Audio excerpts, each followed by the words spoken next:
channel. It's Rebecca, also known as 4Kids at 147, and my daughter has finished her Slytherin painting from Fansells, so I thought I'd show you what it looks like finished in case it's one that you're wanting.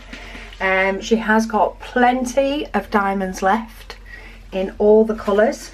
Doesn't look to be any that are short or look low that maybe gave her a bit of a panic. There looks to be a lot left for each of them. So yeah, this is the image, and you can make out the Slytherin. So you can tell what it says, which is always a good sign. This is in rounds, and this is classed as a 30 by 40, but that is of course the outside edge. The inside is a little bit smaller, but I think that looks really good. I like the pattern on the snake in it. Quite a few whites, or 3/8, oh no, it's 5/200s they were. It's quite a few 5/200s, but she's got quite a lot of those ones left over.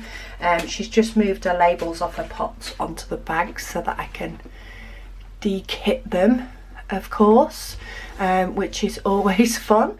But yeah, just a very quick video just to show you what it looks like. In fact, let's just do 2 in 1, because I feel like otherwise these videos are rather short. This is also from Fansells. This is a partial, and this is a dragon. So you only actually do the diamonds on the dragon, and there is loads of colours left over from that as well. These don't have the DMC numbers, so quite easy for me to put these away.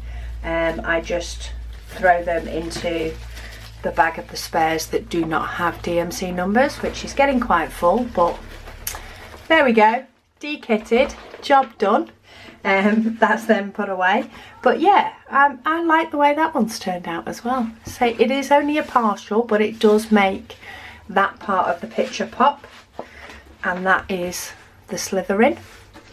But just to show you them both, in case they're ones that you're thinking of getting and want to see what the quality is like. But no problem with diamonds.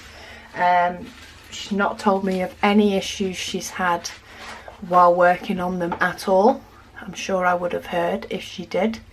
But yeah, thank you so much for watching, and I'll speak to you all again soon.